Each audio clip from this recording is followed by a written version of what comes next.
Abu Dhabi থেকে শুরু হয়েছিল আমাদের কিরগিজস্তান যাত্রা। আমরা 4 জন 4 দিনের জন্য বেরিয়ে পড়েছিলাম বিশকেক শহরের পথে, প্রকৃতির টানে, নতুন অভিজ্ঞতার খোঁজে।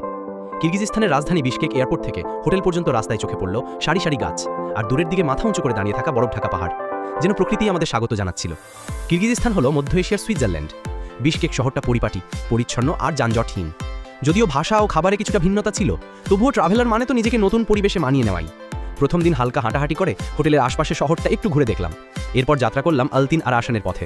সবুজে ঘেরা পাহাড়, তার মাঝখান দিয়ে আঁকা বাঁকা রাস্তা, আর মাঝে মাঝেই পাহাড়ের চূড়ায় জমে থাকা বরফ আমাদের থমকে দিচ্ছিল। ফেরার পথে সূর্যাস্তের রং ছুঁয়ে গেল আমাদের হৃদয়কে। মনে হলো আমরা যেন প্রকৃতির মাঝে হারিয়ে গিয়েছি। পরদিন গিয়েছিলাম আলা আরচা ন্যাশনাল পার্কে। উঁচুতে ওঠার পথে ঝিরিঝিরি বৃষ্টি আর হালকা তুষারপাত, যেন পৃথিবীর বুকে স্বর্গের কোনো কোনায় পা রেখেছি। পাহাড়ের বুকে ছিল জলপ্রপাত আর ঝর্ণা, যেগুলোর শব্দ যেন প্রকৃতির গান হয়ে বাজছিল। পুরো পথে দুপাশের প্রাকৃতিক দৃশ্য ছিল এক একটা পোস্টকার্ডের মতো সুন্দর, চোখে না দেখলে বিশ্বাসই হতো না। রাতের বেলা গিয়েছিলাম কিরগিজস্তানের সবচেয়ে বড় শপিং মল এশিয়া মল। সেখানেই খেলাম স্থানীয় খাবার। স্বাদ আর অভিজ্ঞতা দুটোই ছিল আলাদা রকম ভালো লাগার। শহরের ভেতরে আমরা ঘুরে দেখেছি Alatoo Square, Victory Square, Vladimir Lenin statue আর মানা স্ট্যাচু। সব জায়গায় ছিল ইতিহাসের ছাপ আর আধুনিকতার ছোঁয়া। রাতের বিশকেক শান্ত, নিরাপদ আর মুক্ত। হেঁটে হেঁটে ঘুরেছি, একটিবারের জন্য কোনো অনিরাপত্তা বোধ করিনি। এই ছোট্ট ভ্রমণ আমাদের হৃদয়ে গেঁথে থাকবে অনেক দিন। প্রকৃতি, মানুষ আর সংস্কৃতির এক অপূর্ব মেলবন্ধন ছিল এই যাত্রা।